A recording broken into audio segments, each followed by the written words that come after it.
আসসালামু আলাইকুম এভরিওয়ান, আবারও চলে এসেছি দীঘার পরের ভিডিও নিয়ে।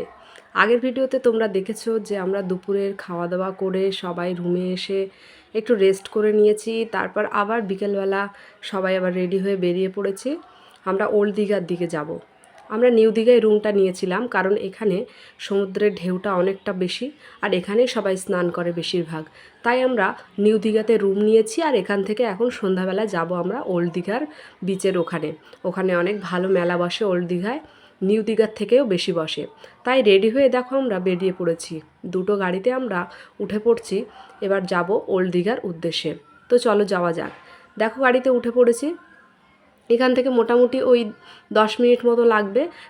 নিউ দীঘা থেকে ওল্ড দীঘার ডিস্টেন্সটা ওই 5 মিনিটের মতো, কিন্তু যেহেতু রাস্তার কাজ চলছে ওই রাস্তাটা বন্ধ আছে, তাই আমাদের ভিতরের রোড দিয়েই যেতে হচ্ছে।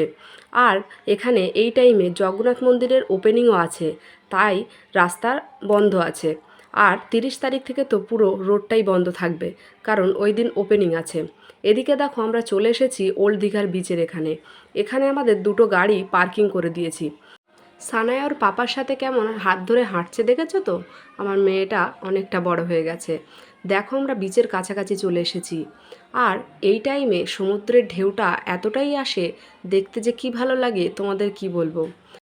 এই সন্ধ্যের টাইমটা তুমি যদি এই সমুদ্রের পাশে বসে থাকো, তাহলে তোমার মনে যা কিছু দুঃখ কষ্ট গ্লানি হিংসা বিদ্বেষ যা আছে সমস্ত কিছু দূর হয়ে যাবে। মনটা তোমার একদম ফ্রেশ হয়ে যাবে।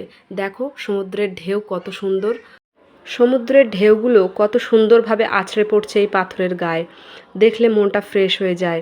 এখানে আমরা সবাই মিলে বেশ কিছুক্ষণ বসেছিলাম, খুব ভালো লাগছিল জানো তো।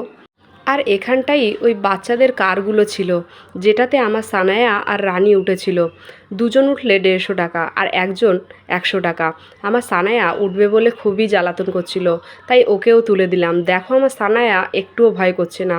এগুলো চড়তে যে ও কী ভালোবাসে তোমরা আগেই দেখেছো, ওর আগের ভিডিওতে দেখেছো তোমরা ও কীভাবে রাইড চড়তে ভালোবাসে। সানায়া কিন্তু অনেকক্ষণ ধরে চাপছিল, ও কিন্তু নামতে চাইছিল না। এই গাড়িগুলো জাস্ট দুবার রাউন্ড মেরেই ওদের চাপানো হয়ে যাচ্ছিল, আর তাতেই 150 টাকা করে ওরা নিচ্ছিল। আমার সানায়াকে আমি অনেক কষ্টে গাড়ি থেকে নামিয়েছি। চারিদিকে মিউজিক চলছে আর আমার সানায়া গাড়িতে বসে ডান্স করেই যাচ্ছে। ও নামতে চাইছে না। যতবার নামাতে চাইছি ততবার ও কান্নাকাটি করছে। আমি অনেক কষ্ট করেই ওকে গাড়ি থেকে নামিয়েছি। এখানে কিছুক্ষণ বসার পর একটু টুকটাক খাওয়া দাওয়া করার পর আমরা রুমে চলে গিয়েছিলাম। আর দীঘার প্রথম দিন আমাদের এভাবেই কেটে গেল, খুব আনন্দে মজায় কেটে গেল। যদি তোমাদের এই ভিডিওটা ভালো লেগে থাকে অবশ্যই চ্যানেলটাকে সাবস্ক্রাইব করে দিও, আর লাইক কমেন্ট শেয়ার করতে ভুলো না যেন।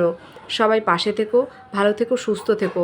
আবারও চলে আসছি দীঘার পরের দিনের ভিডিও নিয়ে। ততক্ষণ পর্যন্ত সবাই ভালো থাকো। আল্লাহ হাফেজ।